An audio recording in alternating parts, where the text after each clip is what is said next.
Gentlelady's recognized. Thank you, Mr. Speaker, and thank you to Chairman Guthrie for your leadership on this bill and on this issue. I have a hard time listening to the opposition to this bill.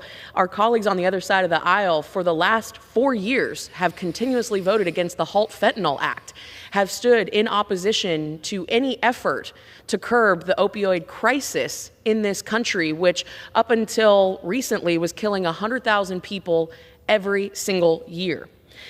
And that's why today I rise to urge passage of the SUPPORT Act, because this ongoing addiction crisis, fueled in large part by fentanyl, is still killing Americans. And this legislation builds on the hard work that Republicans started back in 2018 under President Trump. And guess what? That work has made a difference. Instead of studying something over and over, this bill, along with other legislation, has directed resources to the ground where it's intended.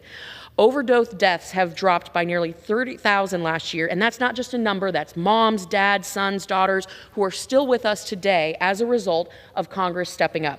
This reauthorization keeps the momentum going, and it makes sure that first responders like my husband Matt, who is a paramedic and a SWAT medic, firefighter, has the resources that they need to save lives in the field. And it doesn't stop there. This bill supports a full range of evidence-based treatment options, from emergency overdose reversal to long-term recovery tools like medication-assisted treatment, counseling, and peer support.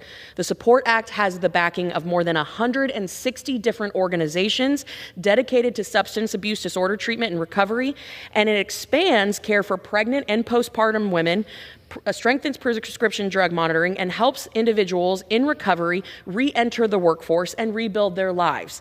That is what real solutions look like, not another study, and stop playing politics with people's lives. Please, we need to support prevention, treatment, and recovery at every single level. I want to thank Chairman Guthrie again for leading on this issue, and I urge every single one of my colleagues to support this bill. Let's get it done, and with that, I yield back. Gentlelady yields back. I reserve. Gentleman from Kentucky.